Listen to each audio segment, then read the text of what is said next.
नमो अरिहन्ताय नमो सिद्धार्णं नमो आयर्याणं नमो वज्रायाणं नमो लोहे सर्वसागुणं मंगलम भगवान वीरो मंगलम गौतमो बलि मंगलम कुंद कुंदाद्यो जैन धर्मोस्तु मंगलम सर्वमंगल मांगल्यम सर्वकल्याणकारिकम् प्रधानं सर्वधर्माणां जैनं जयतु शाश्वतम्। उत्तम क्षमा मार्दव आर्जव भाव है, सत्य शौच संयम तप त्याग उपाव है। आगे जन ब्रह्मचर्य धर्म दश साध है, चमुगति दुख ते काढ़ी मुगति करतार है।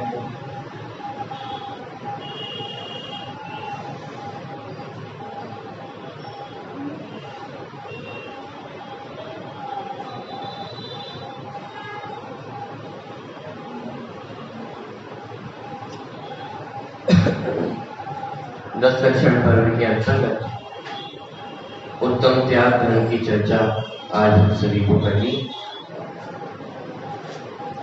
त्याग किसे कहते हैं? बहुत सरल भाषा में देखें तो किसी वस्तु को छोड़ने का अर्थ वो त्याग समझा जाता है।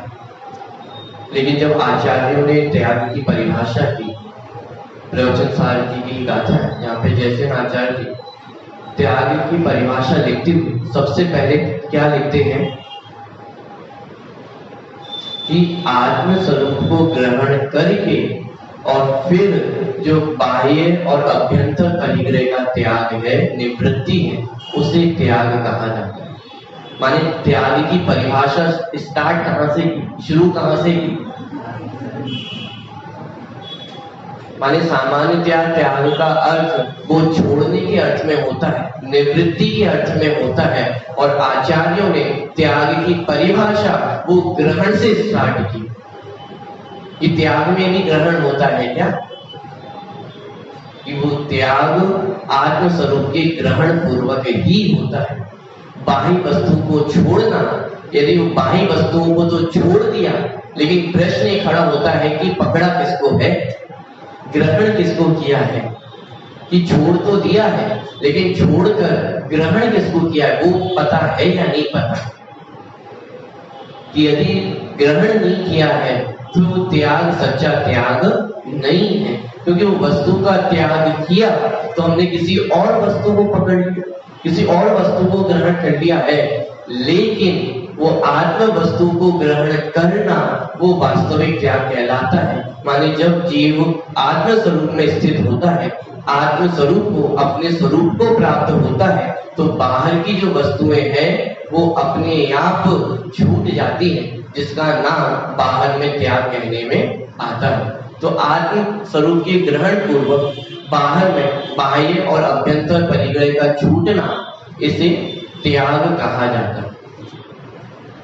दो प्रकार के परिग्रह की चर्चा परिभाषा में हमने देखी है, बाह्य परिग्रह और अंतरंग परिग्रह। बाह्य परिग्रह अर्थात जो बाहर में हमारे पास परिग्रह दिखाई देता है वो सब बाह्य परिग्रह में आता है। लेकिन अंतरंग परिग्रह क्या है? सबसे पहला परिग्रह देखा कि मिथ्यात्व, ये सबसे पहला परिग्रह है। माने जीव के पास अनादि काल से कुछ है, तो क्या है? ये अनादि काल की मिथ्या भूल, यही जीव इसका परिग्रह ढूंढते हुए आ रहा है। ये एक परिग्रह के कारण बाकी सारे परिग्रह टिकते हैं, और यदि एक परिग्रह चला जाए तो बाकी सारे परिग्रह तो निश्चित गारंटी है कि वो चले ही जाने वाले। तो सबसे पहला परिग्रह कि वो मिथ्यात्व, उल्टी मान्यता, वस्तु की सच्ची समझ नहीं होना, ये एक परिग्रह है और ये छोड़ने योग्य है।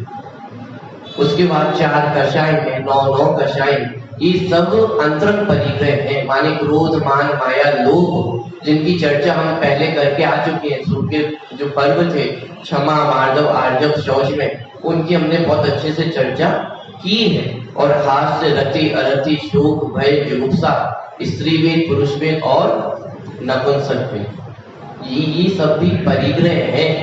इनकी विशेष चर्चा तो अपन जब आकिंचन और ब्रह्मचर्य पर की चर्चा करेंगे तो उसमें अपन करेंगे, लेकिन ये सब भी परिग्रह है और इनका त्याग करने का नाम वो त्याग धर्म है, जिसके धारक वो मुनिराज होते। ठीक है, जब भी त्याग धर्म की चर्चा चलती है तो साथ में एक शब्द और इसके साथ में चलता है। वो शब्द क्या है? कितान। कितान और त्याग ये दोनों एक ही चीज है, एक ही वस्तु है। त्याग में भी छोड़ते हैं, दान में भी छोड़ते हैं। त्याग में भी रुपयों को छोड़ते हैं और दान में भी रुपयों को छोड़ते हैं, तो दोनों एक ही वस्तु है।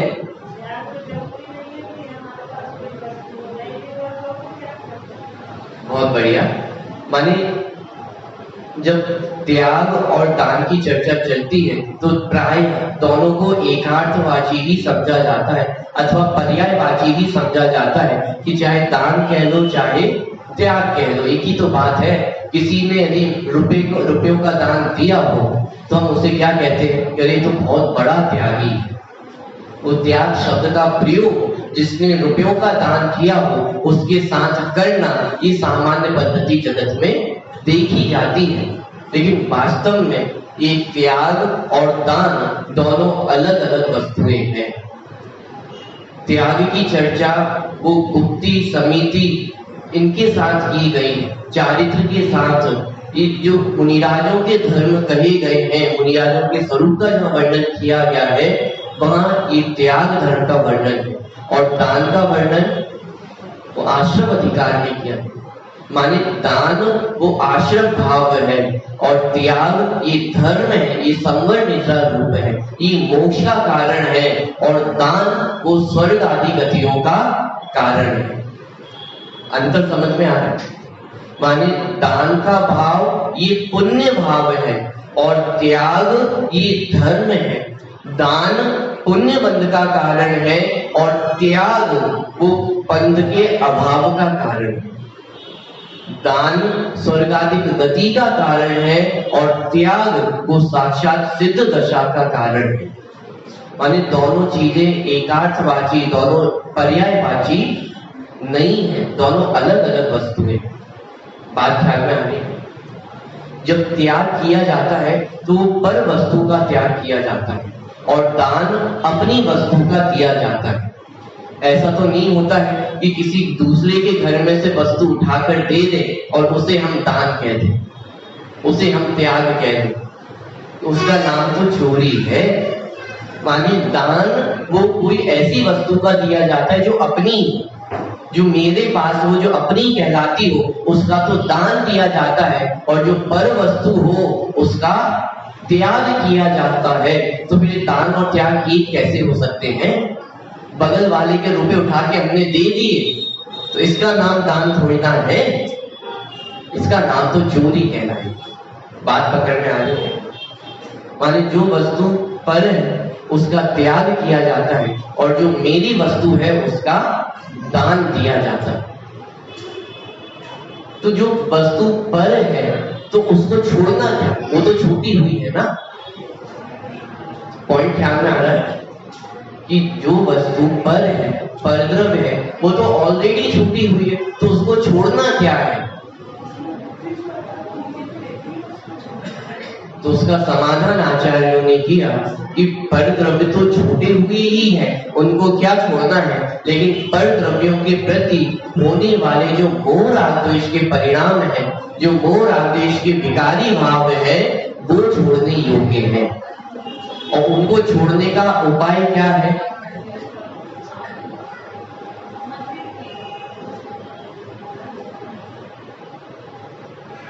चलिए, कि त्याग का मतलब क्या?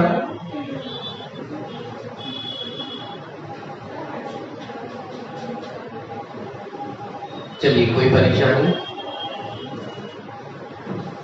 त्याग का मतलब क्या? कि जो पर वस्तु है उसको छोड़ना। लेकिन पर वस्तु को छोड़ना संभव है क्या?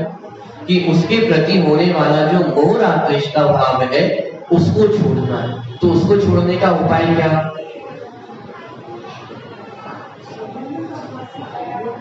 कि समय सारणी में आचार्य कुंद मुनि त्याग की परिभाषा बताते कि त्याग किसका नाम है? कि राणम पच्चाधारण, माने ज्ञान ही प्रत्याख्यान है, ज्ञान ही त्याग है। माने पर वस्तुओं का ग्रहण वो हमने कहां पर किया है? क्यों? ज्ञान में ही तो किया है। तो पर वस्तु का जो ग्रहण हमने अपने ज्ञान में किया है तो उसका त्याग कहां होगा? कि उसका त्याग भी ज्ञान में ही होता है। इसको समझाने के लिए भी बहुत अच्छा उदाहरण वो ग्रंथ में दिया। जैसे मान लीजिए आप अपने कपड़े धोबी को धोने देते हो, आपने अपना चादर भी वो धोबी को धोने दिया। अब किसी व्यक्ति ने, दूसरे व्यक्ति ने भी अपना चादर वो धोबी को धोने दिया और वो एक जैसे थे। मान जो आपने चादर दिया और जो अन्य व्यक्ति ने चादर दिया वो एक जैसे थे।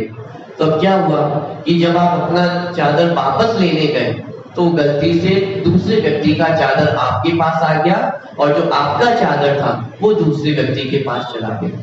लेकिन आपको तो उस समय पता नहीं चला, वो एक जैसे ऊपर से तो एक जैसे दिखने में दिख रहे थे। तो आप उसको घर ले आए और बढ़िया तान कर सो गए। अब जब आप सोए और कदाचित रात्रि में ऐसी नींद आपकी खुली और आपने देखा, अरे ये जो निशान है ये तो मेरे चादर में नहीं था, ये जो निशान दिखाई दे रहा है ये तो मेरे चादर में नहीं था। कि जिस समय ये ज्ञान हुआ उस समय त्याग हो गया या नहीं हो गया? उस समय उस चादर में अपनापन जो था वो टूट गया या नहीं टूट गया? कि जो अभी तक अच्छी नींद आ रही थी वो चादर को ओढ़ के अब वो किसी और का चादर है, ये ज्ञान हुआ तो वो नींद आएगी आपको? वो ओढ़ने का मन करेगा आपको? क्या हुआ है? ध्यान देना, अभी वो चादर आप ओढ़े हुए हो, अभी बस वो चिन्ह आपको दिखाई दिया है कि अरे मेरा चिन्ह नहीं था, और वो ज्ञान हो गया कि अरे हो ना हो ये मेरा चादर नहीं है। तो चादर का त्याग कब हुआ? जब वो चादर आप हटाएंगे तब त्याग हुआ है कि वो त्याग ऑलरेडी हो गया? तो त्याग तो हो गया है, वो बाहर की प्रक्रिया तो होगी, जो होगी वो होगी, लेकिन त्याग कहां पे हुआ? तो त्याग तो ज्ञान में ही हुआ है। क्योंकि माना कहा था हमने कि अपने ज्ञान में ही तो उसे अपना माना था कि यह वस्तु मेरी है, यह मान के हम उसे अपना मान रहे थे। तो उसका त्याग कहां करना है? कि वास्तव में त्याग भी ज्ञान में ही करना है कि यह वस्तु मेरी नहीं। तो ये आपने अच्छी ट्रिक बता दी है कि आज से मैं करोड़ों रुपयों का त्याग करता हूं, तो हो गया त्याग। पॉइंट पकड़ में आ रहा है? यदि ज्ञान ही प्रत्याख्यान है, ज्ञान में ही त्याग होता है, तो ये तो बहुत अच्छी बात है। मैं तो आज से सब कुछ छोड़ देता हूं, तो इसका मतलब त्याग हो गया। मैंने तो अपने मन में मान लिया है कि घर गृहस्थी में कोई सार नहीं है, कि घर गृहस्थी में रहना उलझन के काम है, मैं तो सबको छोड़ दिया है कि रहते काम नहीं रहता, तो मैं अपने घर में ही, घर गृहस्थी में ही रहता हूँ। अच्छा, व्यापार करते हो कि नहीं करते? नहीं, व्यापार नहीं करते, लेकिन सबका त्याग कर दिया, ज्ञान में त्याग कर दिया है। कि अरे जिसका ज्ञान में त्याग होता है वो वस्तु बाहर में दिखती नहीं। पॉइंट ध्यान में आ रहा है? मानिए स्वच्छता ग्रहण करने की आवश्यकता नहीं है, ये ट्रिक आपने बहुत अच्छी बता दी है कि ज्ञान में त्याग करना है। कि ज्ञान में तो मैंने आलू छोड़ दिए हैं, वो बाहर खाने में आ जाते, वो अलग बात है। कि यदि जिसके ज्ञान में त्याग होता है वो बाहर में भी उस वस्तु को ग्रहण नहीं कर सकता है। एक बार जैसे वो चादर पता चल गया कि मेरा नहीं है, आप चाह करके भी उस चादर में सो नहीं सकते हैं। जो नींद आपको अपने चादर में आती है वो दूसरों के चादर में आ जाएगी। ऐसा बोलते हैं ना कि भले ही आप पूरी दुनिया घूमाओ लेकिन सुकून तो कहाँ मिलता है? अपने घर में आके मिलता है। भले अच्छे से अच्छी होटल में आप रुक जाओ, अच्छी से अच्छी जगह आप घूम आओ, लेकिन सुख शांति आराम तो कहाँ आके मिलता है? कि अपने ही घर में आकर के मिलता है। तो जिसे अपने घर में आराम मिला हो उसकी बाहर की सारी वस्तुओं का त्याग हो जाता है। जिसे अतीन्द्रिय आनंद का स्वाद चखा हो तो बाहर के विषय भोगों में कैसे उलझ सकता है? वो बाहर के विषय भोगों में उसकी रुचि कैसे लग सकती है? कि वो बाहर के पदार्थों का त्याग होता ही होता है। माने अंदर से बाहर की व्याप्ति है, बाहर से अंदर की व्याप्ति।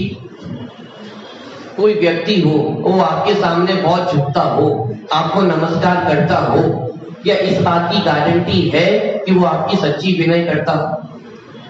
क्या इस बात की गारंटी है कि वो आपका सच्चा हितैषी हो? क्या बाहर के इस आचरण को देख देख करके ये 100% गारंटी दी जा सकती है कि वो आपका हितैषी है या आपकी विनय करता है? कि बाहर से इसका संबंध नहीं है, क्योंकि हो सकता है वो किसी प्रयोजनवश ऐसा कार्य कर रहा हो। उसे कोई अपना काम वो आपसे निकलवाना हो तो हो सकता है वो आपके आगे पीछे घूमता हो, आपकी विनय करता हुआ दिखाई देता हो। लेकिन जिसकी हृदय में विनय होती है वो बाहर में अपने आप झुकता है। माने व्याप्ति अंदर से बाहर की है, बाहर से अंदर की नहीं है। बाहर में कोई आचरण करता हुआ दिखाई दे तो उसके परिणाम भी वैसे हो ये जरूरी नहीं है, लेकिन जिसके परिणाम अंदर में भीगे हुए होते हैं वो बाहर में वैसा आचरण भी उसके जीवन में होता ही होता है। बात ध्यान में आ रही है? तो त्याग किसका नाम है? ईणाणम पंचाधारणम, माने ज्ञान ही प्रत्याख्यान है। और त्याग किसका होता है? जो वस्तु मेरी नहीं है उसका त्याग होता है, और जो मेरी वस्तु है उसका दान होता है। ये दोनों एक बेसिक सा अंतर है। ठीक है, थोड़ा सा और आगे बढ़ते। जो त्याग है वो बुरी वस्तु का किया जाता है और दान अच्छी वस्तु का किया जाता है। क्या हुआ? कि जो बुरी वस्तु हो उसका त्याग किया जाता है और दान ये अच्छी वस्तु का किया जाता है।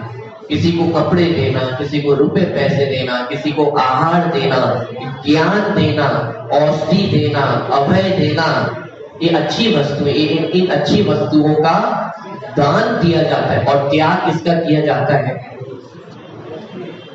कि बुरी वस्तु का त्याग किया जाता है। और जिस वस्तु का त्याग कर दिया जाता है उस वस्तु की तरफ फिर ध्यान नहीं दिया जाता है, उस वस्तु को फिर मुड़कर नहीं देखा जाता है। लेकिन दान में आपकी जिम्मेदारी कि जहां आपने दान दिया है उसका सही उपयोग हो रहा है या नहीं हो रहा है। आपने दान तो दिया है धर्म के प्रचार प्रसार के लिए, और कहीं वो दान लेने वाले वो अपने घरों में एयर कंडीशन लगाने के लिए तो उसका यूज नहीं कर रहे हैं, अपने भोग ऐश्वर्य को बढ़ाने के लिए तो उसका यूज नहीं कर रहे हैं। माने दान में आपकी जिम्मेदारी है कि जिसको आपने दान दिया है उस दान का सही उपयोग हो रहा है या नहीं हो रहा है। लेकिन त्याग, जिस वस्तु का त्याग कर दिया जाता है उसको मुड़कर भी नहीं देखा जाता है। पॉइंट ख्याल में आ रहा है? जैसे भोजन किया और कदाचित उल्टी हो जाए तो उल्टी का क्या करते हैं? वो त्याग हो गया। अब उस उल्टी को कोई मुड़कर देखता है कि अरे कैसी हुई है, कौन से रंग की हुई है, कितनी हुई है? ये मुड़ के देखा जाता है कि अरे जिस वस्तु का त्याग कर दिया जाता है उसके विकल्प समाप्त हो जाते हैं, उसकी तरफ मुड़ के नहीं देखा जाता है। थोड़ा और यदि पूरा उदाहरण दूं तो जो मल मूत्र है उसका त्याग किया जाता है, उसका दान। माने यदि दोनों को पर्यायवाची मानोगे तो कितना बड़ा वो मुसीबत खड़ी होने वाली है। तो मल मूत्र का त्याग किया जाता है, उसका दान नहीं दिया जाता। तो मल मूत्र करने के बाद उसको कोई देखता है कोई देखना पसंद भी करता है। कोई विकल्प आता है आपको कि उसका क्या हुआ हो, कि जिस वस्तु का त्याग कर दिया जाए उसको मुड़कर नहीं देखा जाता है, और जिस वस्तु का दान किया गया हो उसकी पूरी पूरी जिम्मेदारी आपकी है। आप जिम्मेदारी से मुक्त नहीं हो गए। वो दान का प्रॉपर यूज हो रहा है या नहीं हो रहा है, इसकी जानकारी लेना ये दान देने वाले का कर्तव्य है। पॉइंट ख्याल में आ रहा है आप लोगों को कि बुरी वस्तु का त्याग किया जाता है और अच्छी वस्तु का दान दिया जाता है। जिस वस्तु का त्याग कर दिया गया हो फिर उसको मुड़कर नहीं देखा जाता है, और जिस वस्तु का दान कर दिया हो उसकी जिम्मेदारी वो पूरी पूरी हमारी होती है। तो फिर जो मंदिर में हम दान देते हैं वो दान है या त्याग है? कि वहां भी तो हमने वो रुपयों को छोड़ दिया है ना, तो वो तो त्याग है ना।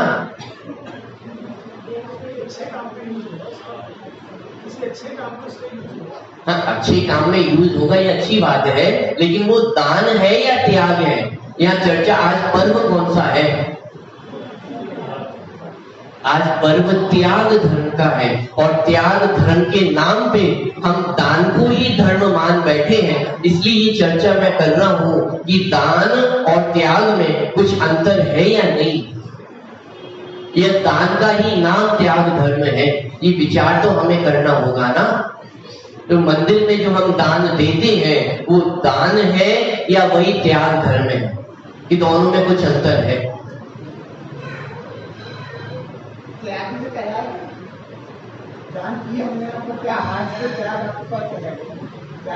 ठीक है, रुपए पैसों को छोड़ा है तो वो त्याग है, लेकिन विचार करके देखो, त्याग है तो फिर वो कल फिर रुपए पैसे कमाने जाओगे या नहीं जाओगे?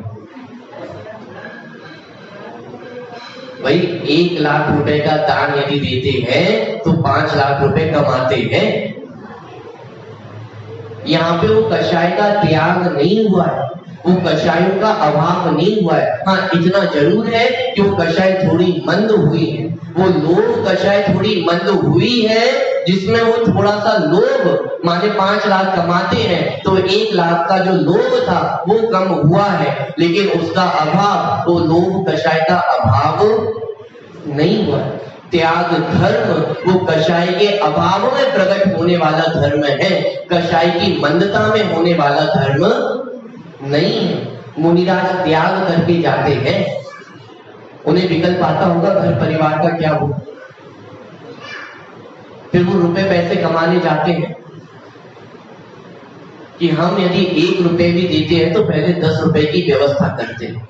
10 रुपए हो घर में तो 1 रुपए का दान होता है। इसका मतलब वो त्याग नहीं है, वो दान है। वो पुण्य बंध का कारण तो है, लेकिन जिस त्याग धर्म की चर्चा, जो त्याग पर्व आज हम मना रहे हैं, वो त्याग धर्म नहीं हो सकता है। वो दान स्वर्ग गति का कारण तो हो सकता है, वो दान पुण्य बंध का कारण तो हो सकता है, लेकिन बंध के अभाव का कारण, मोक्ष का कारण वो दान नहीं। मानी यहाँ पे ये नहीं चल रही है चर्चा कि दान बुरा और त्याग अच्छा। यहाँ बात अच्छे बुरे की नहीं है, लेकिन दान का क्या स्वरूप है और त्याग का क्या स्वरूप है ये तो समझना पड़ेगा। धर्म का क्या स्वरूप है वो तो हमें समझना पड़ेगा ना। कि साहब मंदिर में हमने रुपए दे दिए और धर्म हो गया, क्या इतना सरल है धर्म? तो धर्म का स्वरूप तो समझना होगा कि अक्सर दान और त्याग को पर्यायवाची माना जाता है। जिनवाणी में 4 दानों की चर्चा की गई है। वे 4 दान कौन कौन से हैं?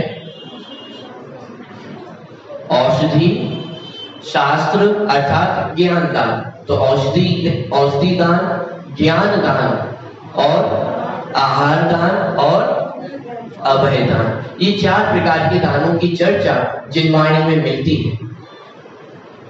यदि हम दान और त्याग को एक जैसा ही माने तो फिर दान के स्थान पे त्याग शब्द का प्रयोग किया जा सकता है या नहीं किया जा सकता है?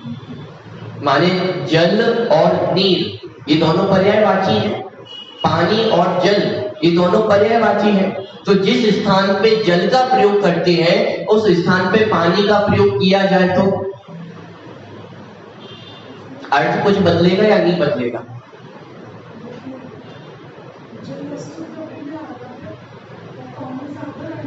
अरे जल अष्ट द्रव्य में भी है, लेकिन है तो वो पानी ही। वो तो नाम बदल दिया है, उसको पानी कहें, जल कहें, नीर कहें, बात तो एक ही रहेगी, अर्थ तो एक ही रहेगा ना। अब वही बात चार दानों पे यदि हम घटित करके देखें कि आहार दान, अब आहार दान की जगह यदि आहार त्याग बोला जाए तो दोनों का अर्थ एक ही है। औषधि दान और औषधि त्याग, इन दोनों का अर्थ एक ही है कि आहार त्याग में तो भोजन आपने छोड़ा है और आहार दान में आपने भोजन किसी को दिया है। आहार दान में आप दूसरों को भोजन भी दो और स्वयं भी भोजन करो, कोई समस्या है उसमें? आप बुनियाद को आहार देते हैं और उसके बाद स्वयं भोजन करते हैं, ये आहार दान की व्यवस्था है। लेकिन आहार त्याग में, कि आहार त्याग में किसी भी दूसरे की आवश्यकता नहीं है। आपको आहार का त्याग करना तो किसकी जरूरत पड़ेगी? किसी की जरूरत नहीं है, और उस दिन भोजन आपने किया नहीं। माने दोनों के अंतर समझ में आ रहा है? यदि पर्यायवाची होते तो दोनों जगह किसी भी शब्द का प्रयोग करते अर्थ एक ही निकलना चाहिए था ना, लेकिन अर्थ तो दोनों जगह अलग अलग निकल रहा है। ऐसे औषधि दान, औषधि दान में तो आपने किसी को दान दिया है और स्वयं भी उसका सेवन कर सकते हैं, दूसरों को दान दो और स्वयं भी औषधियों का सेवन करो। लेकिन औषधि त्याग में वो स्वयं उसका त्याग किया जाता है, उसका ग्रहण नहीं किया जाता है। औषधि और आहार में फिर भी बात आपको उतनी क्लियर ना हो, लेकिन जब ज्ञान दान की बात आती है, अब उसके साथ यदि त्याग शब्द का प्रयोग किया जाए तो ज्ञान दान और ज्ञान त्याग ये दोनों एक ही चीजें हैं। ये दोनों एक चीज हो सकती है कि ज्ञान दान करना और ज्ञान त्याग करना, ये दोनों एक ही चीज है? अरे हाँ या ना? बात ख्याल में आ रही? यानी एकदम ही स्पष्ट हो जाता है कि दान अलग चीज है और त्याग ये अलग चीज है। वरना यदि एक वस्तु होते तो पर्यायवाची के रूप में प्रयोग करने पर इनका ये अलग अलग रूप क्यों दिखाई देता है? ये तो पूरी परिभाषा ही बदल गई है ना। ज्ञान का दान तो दिया जाता है, लेकिन ज्ञान का त्याग नहीं किया जाता। ऐसी अभय के साथ लगाकर देखें कि अभय का दान तो दिया जा सकता है, लेकिन अभय का त्याग तो क्या चाहते हो? किसी को डरा धमका के रखे, किसी को भय करके रखे? कि अभय का दान तो होता है, लेकिन अभय का त्याग नहीं होता है। बात ख्याल में आ रही है कि दोनों वस्तुएं एक नहीं है, दोनों बहुत अलग अलग हैं। दान अलग है, त्याग अलग है। दान पुण्य बंध का कारण है और त्याग वो पुण्य पाप के अभाव का कारण है। बात ध्यान में आ रही है? दान पर हित के लिए दिया जाता है और त्याग अपने हित के लिए किया जाता है। क्या मतलब हुआ? कि दान देने में तो परोपकार की भावना है, दूसरे के हित की भावना है, लेकिन त्याग धर्म में, कि त्याग धर्म में अपने हित की भावना है।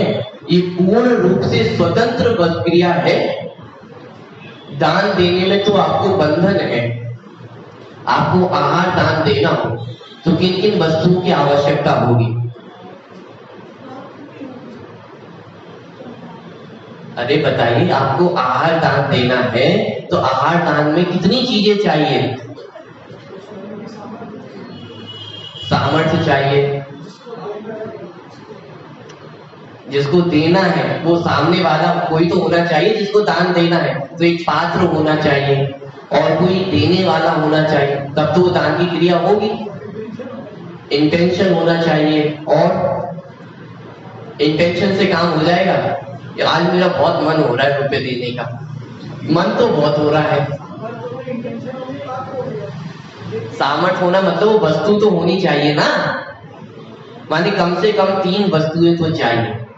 वो पात्र होना चाहिए, देने वाला होना चाहिए, और जो वस्तु देनी है। ये 3 चीजों का सुमेल बने तो दान की क्रिया संभव है। और इनमें से एक भी वस्तु ना हो कि लेने वाला भी है और देने वाला भी है लेकिन वो वस्तु नहीं है, तो दान हो पाएगा? अच्छा, वो वस्तु भी है और देने वाला भी है लेकिन लेने वाला नहीं। बात समझ में आ रही है? ये दान की क्रिया तो एक परतंत्र क्रिया है। ये दान आप स्वतंत्र होकर नहीं दे सकते कि आपका मन हुआ कि अरे बहुत मन हो रहा है दान देने का। तो दान देने के लिए वो लेने वाला भी होना चाहिए और वो वस्तु भी आपके हाथों में होनी चाहिए। लेकिन त्याग के लिए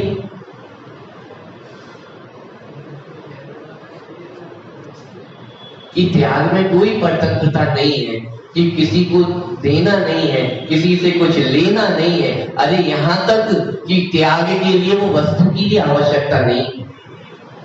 बहुत महत्वपूर्ण पॉइंट है। दान देने के लिए तो कंपल्सरी है कि आपके पास वो वस्तु होनी चाहिए। अगले भावना करने से थोड़ी ना काम हो जाएगा। लेकिन साहब ये भावना तो बहुत हो रही है लेकिन है नहीं। लेकिन त्याग के लिए वो वस्तु का होना नहीं होना आवश्यक नहीं है। कि कैसी बात कर रहे हो? त्याग तो उसी का होगा ना जो वस्तु होगी। जो वस्तु है ही नहीं उसका क्या त्याग होगा? किसी से शादी का त्याग करना है, किसी को शादी का त्याग करना है तो जरूरी है कि वो पहले शादी करे और फिर उसका त्याग करेगा।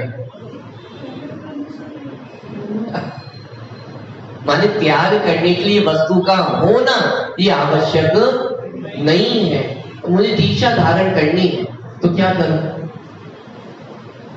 3 लोक के समस्त वैभव को मैं छोड़ता हूं।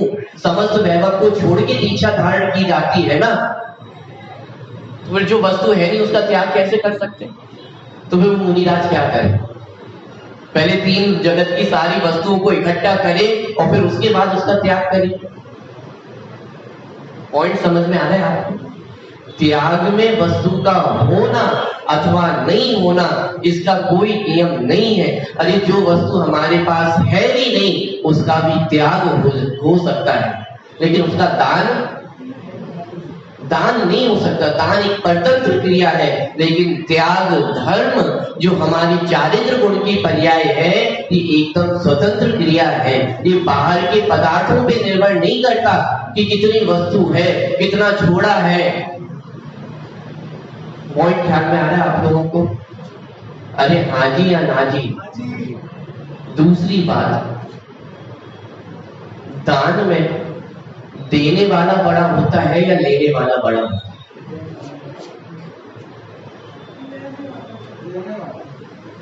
कि त्याग धर्म तो एक हम थोड़ी देर साइड में रखें, लेकिन वो दान का भी सच्चा स्वरूप हमारे ख्याल में है क्या?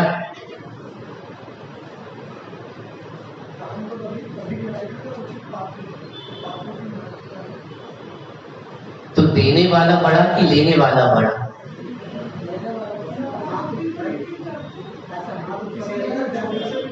की बात भाई, लेने वाले का हाथ तो हमेशा नीचे रहेगा और देने वाले का हाथ तो हमेशा ऊंचा रहेगा।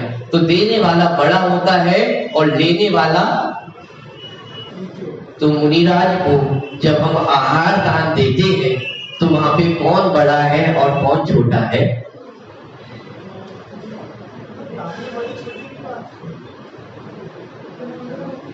ये छोटे बड़े की बात मैं क्यों कर रहा हूं? क्योंकि दान देकर हम अपने आप को बड़ा मान लेते हैं कि जो दान देता है वो बड़ा है। आज दान भी शब्द का प्रयोग किसके साथ किया जाता है? इससे तो सेठ के साथ ही तो किया जाता है। जिसने जितनी मोटी रकम दी है वो उतना बड़ा दानवीर है। लेकिन मैं आपसे पूछता हूँ, 4 प्रकार के दान में वो रुपए पैसे नाम का दान कहीं है क्या? औषधि दान है, आहार दान है, ज्ञान दान है, अभय दान है, लेकिन रुपए पैसे नाम का तो दान ही नहीं है जिनवाणी में। और उस दान को हमने आज सबसे बड़ा दान मान रखा है। और दान भी कौन कहलाता है? कभी आपने सुना है किसी डॉक्टर के पीछे दान भी लिखा हो? क्यों नहीं लिखा? वो तो औषधि देता है ना, सबको औषधि दान देता है। भय से मुक्त करता है और भय के रोग से मुक्त करता है और रोग के भय से भी मुक्त करता है, तो अभय भी प्रदान करता है, तो उसे तो दानवीर कहना चाहिए ना। लेकिन आज तक कभी आपने वो दानवीर लिखा देखा? कभी विद्वान के आगे वो दानवीर शब्द देखा? ज्ञान दान का काम तो वो कर रहे हैं ना। हमारे जो शिक्षक हैं वो ज्ञान दान का कार्य करते हैं, तो उनके पीछे वो दानवीर शब्द क्यों नहीं जुड़ता है? ये बड़े छोटी की बात क्यों करनी पड़ रही है? क्योंकि वो बड़े छोटे की कल्पना हमने कर रखी है ना, कि कौन से दान करने वाले को हम दानवीर कहते हैं, कि जिसने रुपए पैसे का दान दिया हो, मात्र वही हमारी नजरों में दानवीर दिखाई देता है। जिसने आहार दान दिया हो, औषधि दान दिया हो, अभय दान दिया हो, ज्ञान दान दिया हो, वो तो हमें दान लगता ही नहीं है। और जिनवाणी में कितने दान की चर्चा की है, रुपए पैसे नाम के दान की तो चर्चा ही नहीं की है, जिसको आज हम दान मानकर बैठे हुए हैं। इसलिए ये चर्चा करनी पड़ रही है कि दान में देने वाला बड़ा है या लेने वाला बड़ा है। अभी हमें ये लगता है कि देने वाला बड़ा है। अरे हाथ ऊंचा होने से, वो आकाश के प्रदेश क्षेत्रों में हाथ ऊंचा है, इससे कोई ऊंचा नहीं हो जाता है। वो मक्खी राजा के माथे पर जाकर बैठ जाए तो मक्खी बड़ी हो गई या राजा बड़ा? बात ख्याल में आ रही है? माने कौन बड़ा कौन छोटा, ये दान का स्वरूप भी हमारे ख्याल में है क्या? वो जो मुनिराज दान लेते हैं, क्या बोल रहा हूं कि आहार दान की प्रक्रिया है ना, तो आहार दान में कोई देने वाला होगा, कोई लेने वाला होगा। देने वाले यदि आप हैं तो लेने वाला कौन है? मुनिराज है ना। तो कौन बड़ा और कौन छोटा? साहब ये बातों को समझ में नहीं आ रही। अरे क्या आहार दान, ये दान एक पुण्य भाव है, ये पुण्य क्रिया है, इससे पुण्य बंध होता है। और पुण्य बंध ये मोक्ष का कारण नहीं है, संसार का ही कारण है। और जो दान लेने वाले हैं ऐसे मुनिराज, वो त्याग धर्म के धारक है। वो त्याग धर्म कर्मों के अभाव का कारण है, मोक्ष का कारण है। कौन बड़ा है? इसको बड़े छोटे की भाषा में ना बोल के मैं इस भाषा में कहूं कि मोक्ष मार्ग में आगे कौन है? अब तो समस्या नहीं है। क्यों मोक्ष मार्ग में आगे कौन है? दानवीर या त्यागवीर? बात समझ में आ रही है कि दान और त्याग ये दोनों एक चीजें नहीं है। इस बात को समझना होगा। यहाँ पे दान की महिमा कम नहीं की जा रही है। यहाँ पे ये नहीं बोला जा रहा है कि कल से दान देना बंद कर दे, लेकिन दान का स्वरूप क्या है और त्याग धर्म का क्या स्वरूप है, इन दोनों के बीच के अंतर को जानना तो आवश्यक है ना। जब तक हम दान में ही धर्म मानकर बैठे रहेंगे, तब तक सच्चे धर्म की प्राप्ति नहीं होगी। सत्य धर्म के स्वरूप में हमने बात की थी कि जिसकी सत्य की खोज ही खो गई हो, अब वो सत्य को प्राप्त कर सकता है। जिसने किसी गलत वस्तु को ही सच्चा मान लिया हो, तब वो सच्ची वस्तु की खोज कर सकता है। कि बात यहाँ पे कौन बड़ा कौन छोटा इसकी नहीं है, कौन अच्छा कौन बुरा इसकी नहीं है, लेकिन प्रत्येक का वस्तु स्वरूप कैसा है, दान किसका नाम है, त्याग किसका नाम है, ये तो हमारे ख्याल में होना चाहिए ना। आज जिस त्याग धर्म को हम मना रहे हैं, उस त्याग धर्म का सच्चा स्वरूप क्या है? अरे जिस दान को, जिस रुपए पैसे के दान को हमने त्याग धर्म मान रखा है, उस त्याग धर्म के सच्चे धारक मुनिराज होते हैं। और मुनिराजों के पास कितना रुपए पैसा है, कितना दान देते हैं मुनिराज? यदि सबसे बड़ा दानवीर वो रुपए पैसे को देने वाला है, तो फिर मुनिराज उनको त्याग धर्म है या नहीं? प्रश्न पकड़ में आ रहा है आप लोगों को कि आज हमने त्याग किसमें मान रखा है? तो दान कर दिया, उसमें धर्म हो गया, उसमें त्याग धर्म हो गया। तो जो त्याग धर्म मुनिराजों को होता है, और मुख्य रूप से 10 धर्मों की जो चर्चा की गई है वो तो मुनिराजों की मुख्यता से ही की गई है ना। ये 10 धर्म मुख्यतः मुनिराजों की अपेक्षा से वर्णन किए गए हैं। तो उसमें दान की चर्चा, ये रुपए पैसे का दान, ये आ कहां से गया?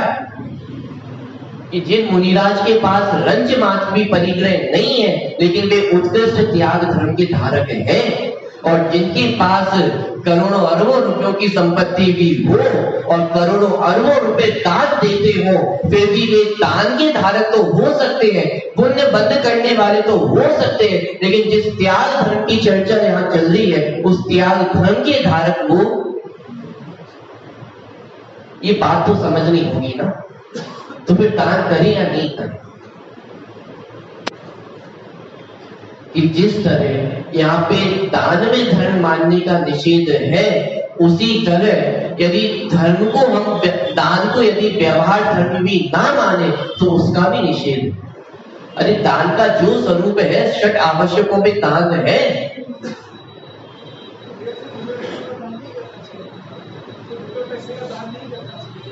अभी उसी की मैं चर्चा कर रहा हूं कि वो दान करना या नहीं करना। क्यों? दान हमारा षट आवश्यक है। देव पूजा, गुरु पास्त्री, स्वाध्याय, संयमस्तपा, दानम चेति ग्रस्थानाम षट कर्माणि दिने दिने। इन ग्रस्तों के षट आवश्यक है। दान देना, अरे जो त्याग धर्म के धारक हैं उनको सहज ही वो वस्तु को छोड़ने के प्रति, वो वस्तु के प्रति लोभ लालच अपने आप कम होता है। जो ज्ञानी धर्मात्मा है, जिनको वस्तु स्वरूप का ख्याल है, उनको धन संपत्ति के प्रति लोभ हो सकता है, तो उसका लोभ तो सहज ही छूटेगा ना। और जिस वस्तु के प्रति राग छूट गया हो, वो वस्तु अपने पास रह कैसे सकती है? तो उसका दान तो होगा ही। और कदाचित कोई सम्यक दृष्टि ना भी हो, अज्ञानता में ही सही, लेकिन दान देने का निषेध नहीं है, लेकिन उस दान में धर्म मान के बैठ जाए कि उसका निषेध है। कोई दान देकर कि ये मान ले कि मैंने धर्म कर लिया है, उस धर्म बुद्धि का निषेध किया जा रहा है। वो दान तो हमारे षट आवश्यकों में है, ये तो हमारे जीवन में होना ही चाहिए, लेकिन वो धर्म है, वो मोक्ष का कारण है, इससे कर्मों का अभाव होगा कि ये मिथ्यात्व है। हाँ, पुण्य बंध का कारण है, दान देने से वो पुण्य का बंध होगा, इसका निषेध कहाँ है? वो स्वर्ग आदि गति का कारण है, इसका निषेध कहाँ है? लेकिन वो मोक्ष का कारण है। यदि इस गलत फहमी में रह करके वो हम दान में धर्म मानेंगे तो जो वास्तविक त्याग धर्म है वहां तक हम नहीं पहुंच पाएंगे।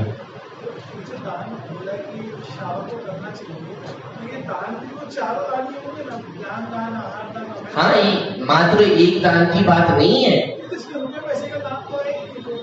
बिल्कुल,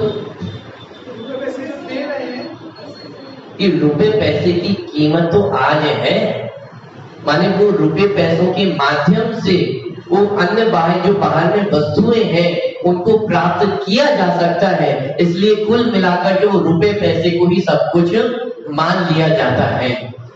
जैसे संस्थाओं में नहीं होता है कि आप मात्र रुपयों का दान दीजिए और बाकी चारों दान आपके सध जाएंगे। जैसे कोई हॉस्टल हो, मंगलायतन है, कि आपने रुपयों का दान दिया तो क्या क्या होगा कि बच्चों को शिक्षा दी जाती है तो ज्ञान दान भी हो जाएगा। कभी बच्चे बीमार हो तो उनको औषधि भी उन्हीं रुपयों से दी जाएगी, तो औषधि दान हो गया। भोजन भी दिया जाएगा तो आहार दान हो गया, और बाहर में सिक्योरिटी भी दी जाएगी तो अभय दान भी हो गया। तो चारों प्रकार के दान हो गए। पॉइंट पकड़ में आ रहा है। लेकिन क्या ये वास्तव में दान का सच्चा स्वरूप है? माने दान का भी सच्चा स्वरूप क्या है वो तो हमें समझ में आना चाहिए। जिसको हम दान देते हैं उसके प्रति हमारा कर्तव्य है कि उनका सही प्रयोग हो रहा है या नहीं हो रहा है। सत्पात्र और कुपात्र का विचार करके वो दान दिया जाता है। कोई शराबी कबाबी हो और उसको रुपए पैसे दे देना, क्या इसका नाम दान हो जाए? पॉइंट पकड़ में आ रहा है कि अभी दान का भी सच्चा स्वरूप हमारे ख्याल में है या नहीं है?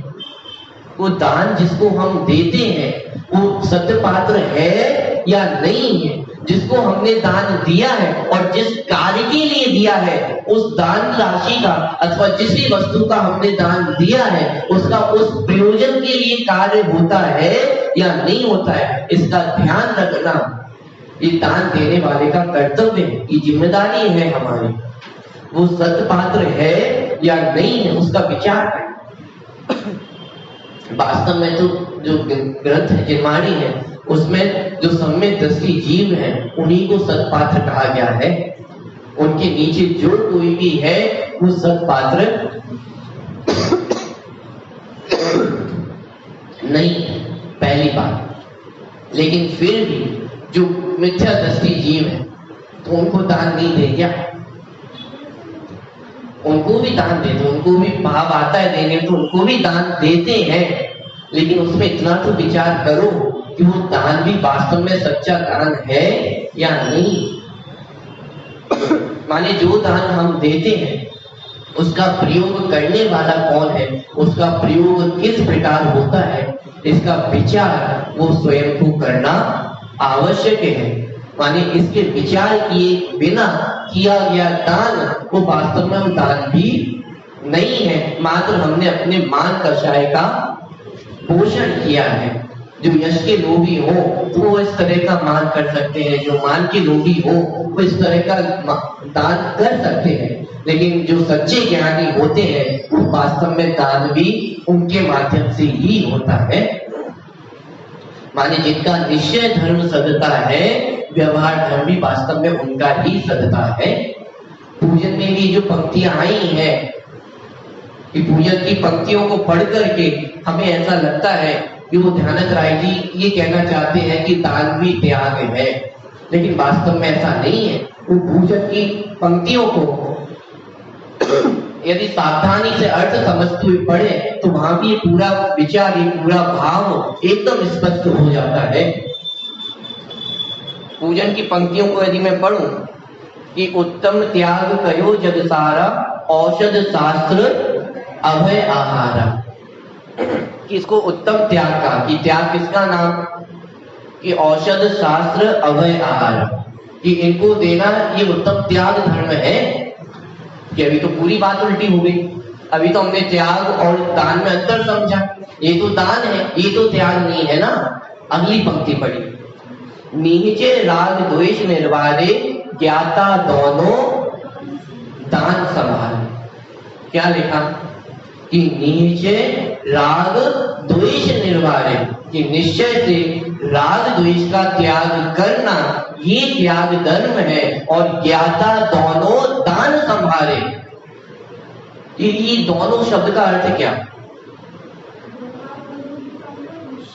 किन दो चीजों की बात हो रही है?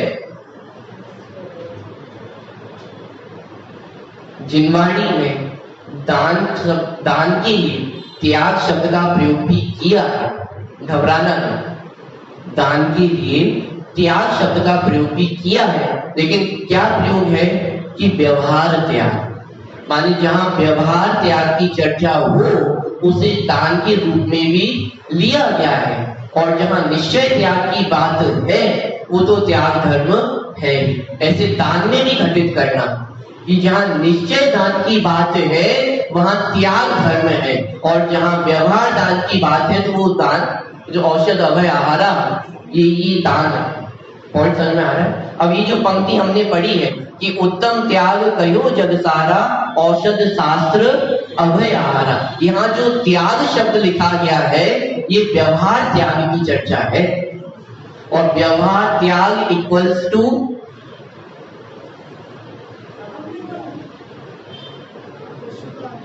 व्यवहार त्याग इक्वल्स टू दान। माने जिनवाणी में इस प्रकार का प्रयोग है वो यहाँ पे हमें पढ़ने को मिलता है। और नीचे पंक्ति लिखी कि नीचे राग द्वेष निर्वारे ज्ञाता दोनों दान संभाले, कि ज्ञाता दोनों दान संभालता है। और यहाँ पे लिख रहे हैं कि नीचे राग द्वेष त्याग है, कि निश्चय से ज्ञानी जीव राग द्वेष का त्याग करते हैं। तो ये त्याग है या दान है? कि निश्चय से दान कहे अथवा त्याग कहे बात एक ही है, और जहां व्यवहार त्याग की चर्चा है उसका नाम वो दान है। बात पकड़ में आ रही है? वरना ये दो पंक्तियां क्यों लिखते कि ज्ञाता दोनों दान संभाले। दोनों दान कौन से दोनों दान?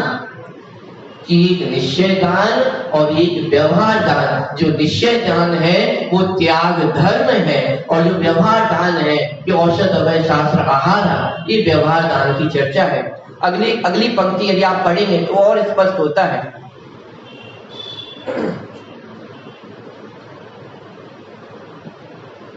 नीचे राग द्वेष निर्वारे ज्ञाता दोनों दान संभाले।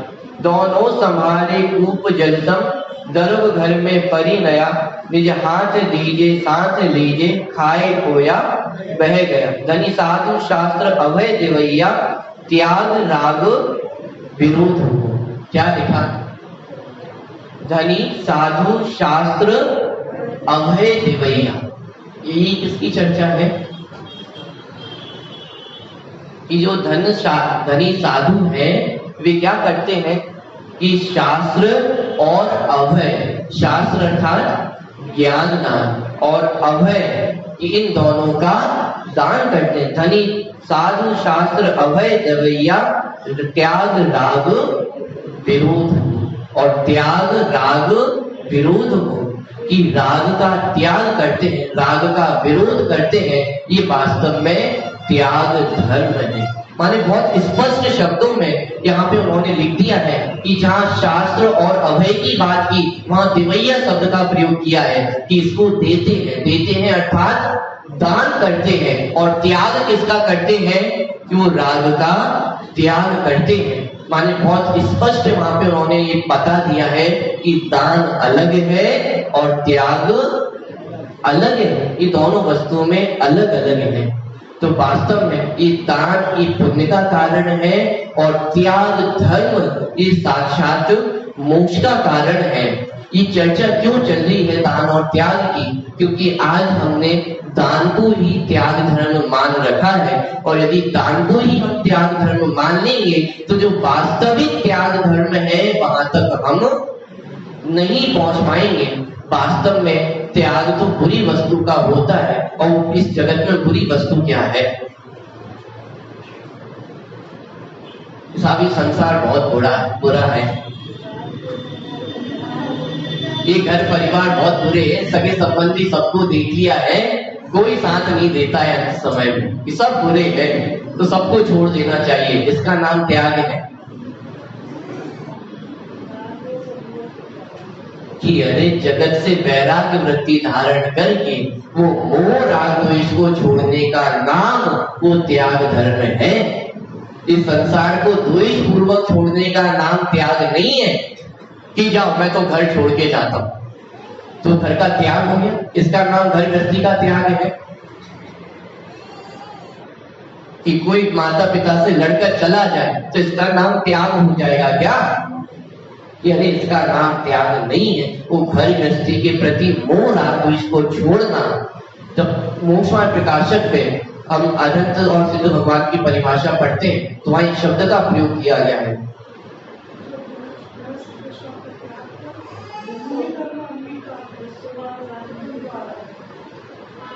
अनंत भगवान की परिभाषा में किस शब्द का प्रयोग किया है? गृहस्थ पना त्याग करके। गृहस्थ पना त्यागना अर्थात कि वो घर गृहस्थी के प्रति जो मोह राग द्वेष के परिणाम है उनका त्याग करना।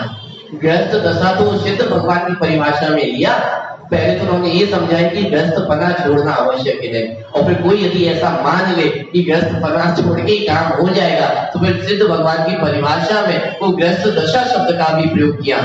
लेकिन वो गृहस्थ पना, जो घर गृहस्थी के प्रति मोह राग द्वेष को छोड़ना, ये वास्तव में घर गृहस्थी का त्याग है। और ज्ञानी जन घर गृहस्थी छोड़ते हैं या घर गृहस्थी के प्रति राग द्वेष छोड़ते हैं? अच्छा, मैं इसको ऐसे प्रश्न पूछूं कि ज्ञानी जन घर गृहस्थी छोड़ सकते हैं या राग द्वेष छोड़ सकते हैं? उनके हाथों में क्या है छोड़ना? घर गृहस्थी छोड़ना उनके हाथों में है कि विचार तो करके देखिए, तो पर द्रव्य है, पर द्रव्य का परिणमन है। लेकिन वास्तव में ज्ञानी जन वो राग द्वेष को छोड़ते हैं, और स्थिति ऐसी है कि जब वो राग द्वेष छूटते हैं, जब वो वस्तु का राग छूट गया है, तो वस्तु टिक कैसे सकती है, वो तो सहज ही छूटती ही है। तो ये वो ज्ञानी जीव वो राग द्वेष का त्याग करते हैं, और ऐसे त्याग धर्म को हम भी अपने जीवन में अंगीकार करें। इसी मंगल भावना से अभी की बात को पूरी करते हैं।